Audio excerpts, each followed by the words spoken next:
Hey guys, welcome back to Elvis Car Reviews. I hope that every single one of you is having a beautiful day. In today's video, we're going to talk about whether you should consider or why you should consider buying a car with a salvage title. Now, this is my 2019 Ford Mustang GT with a 6-speed manual and a salvage history. I got this car for very, very cheap, way below $20,000. And I think it's one of the best deals I could have had for a Mustang. Let me tell you why. Now, I bought this car not really to enjoy it stock. My goal with the vehicle is to modify it and make it fast. Right now, it has a set of long tube headers and an exhaust and a tune. Those are the only 3 mods that has been done to the car by the previous owner. And obviously it has a salvage history. Now, he told me the car was hit by a tree, like a tree fell onto the back of the vehicle and they repaired it and they had to salvage it. I mean, I verified on Carfax, it does say that the car has a salvage title, but it doesn't tell me exactly from what. So it might be true or it might be a huge fat lie. But again, for the purpose that I bought this car for, I think it's perfect. Imagine, because this car right now, in its shape, with a clean title, it commands about $32,000 to $36,000. So buying a $36,000 just so you can throw a bunch of supercharger and a bunch of mods to it, I mean, I don't know about you guys, but I'm not prepared to do it. I mean, I don't have the funds laying around to just buying a brand new car or a car for that much money and then modifying it. There's a reason why most project cars are beaters. So for something like that, for the purpose of going very fast, I think it's great to start with like a salvage titled vehicle.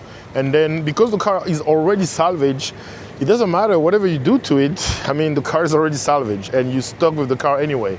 And we all know that when you have a modified vehicle, it's usually much harder to sell unless you're selling it to an enthusiast. Let me get inside the car. It started raining and I don't want to ruin this camera. So this car is salvage. I mean, you know, it has an issue with the headliner. I don't know. I think it was replaced when they repaired, and the tree actually fell on this part of the vehicle, according to the previous owner. There's a few things that are a concern with this vehicle because it's salvage. And just driving it. Now, I mean, if he didn't tell me that the car was salvage, or if I didn't know that the car was salvage, I probably would not have noticed what I'm noticing now. It's because my brain is already programmed.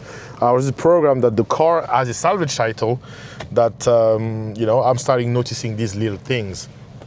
Now, the reasons, okay, so let me go directly into why I think it's a good idea to buy a salvage car if you're planning on modifying it. I mean, even if you're planning to just daily driving it, like the good thing about salvage vehicle is you always get them, you know, 25, sometimes 50% of the value of a clean title. That is a win. If you're just looking for a basic form of transportation, do your research, find out what caused the salvage, test drive it, ask for a pre-purchase inspection. Once you have all of that, all the boxes checked, you can go ahead and buy because you're saving yourself some money. But when you do, make sure it's not a car that you're planning to flip or sell within the next year or two, because you're gonna lose big time, like big time. And the car pretty much have no value after you have it. So you have to be wary of that. So it should be a car that you're planning to keep for a decent amount of time. Like this one, I'm really gonna modify it. Like my goal is to maybe run 10 seconds with this. So I'm gonna throw some money at it. And for something, you know, I was already thinking about throwing money, the purchase price was a big factor. So because I got it for way below 20,000, I know if I spend another maybe 15,000 on a supercharger, I'm still, you know, making, I mean, because right now the car stock makes 460 horsepower. Again, it has long tube header and exhaust. I mean, let's say another 20 horsepower, let's say 480. I can literally get it from this point to making 800 to the tire for less than 15,000 or 15,000 even. And that's a win in my book. Based on, like, for less than 35,000, I can get close to GT 500 horsepower in this car. That's a win. And then for something, I mean, we all know when you start modifying cars, they tend to break anyway. For something, I mean, you know, fingers crossed, I don't want to jinx it, but for something that potentially might break, it's better to get one that's already broken in the first place. So for a sports car, if you're planning on modifying it, I think it's a good idea to get a salvage vehicle for that reason, because you won't spend that much money on something you're gonna, you know, modify and get all the value out of the door. So my future plan for this vehicle,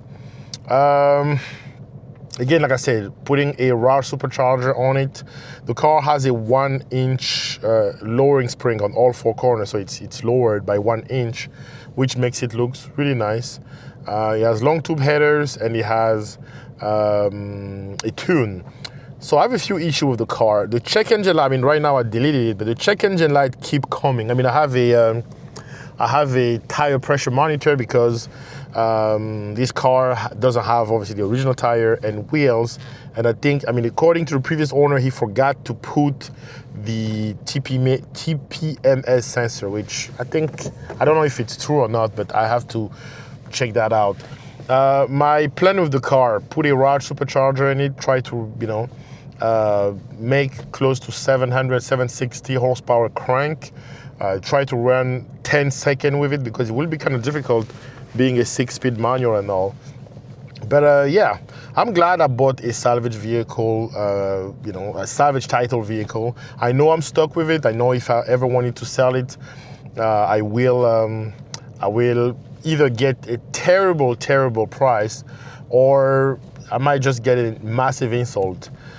So for that reason alone, I'm prepared to keep it and just struggle with it and get it to the point where I want it. And this is kind of my baby. Like, it's kind of, to me, the equivalent of buying a brand new vehicle, because I will transform this car to my likings. I picked it up with, you know, with her, how can I say, with her bad habits, if you can say, or with her problems.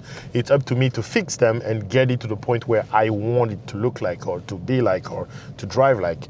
So if you're in the market for a sports car that you're planning to modify, I'm not saying you should go for a salvage title vehicle, but you should at least consider it, based on all the points I just mentioned. You know, since you're planning to modify a vehicle anyway, might as well get something. And the good thing about salvage, you know, you're gonna get something much newer. Like, if for the budget I purchased this car, if I wanted to get a clean title vehicle for that budget, honestly, I was going to be limited. Like, to choose between like a 2011 to 2014 Mustang GT. But because I went salvage for the same budget, I got a 2019 Mustang GT. I mean, this thing is decent, very well equipped. You know, backup camera, Apple CarPlay, Android Auto.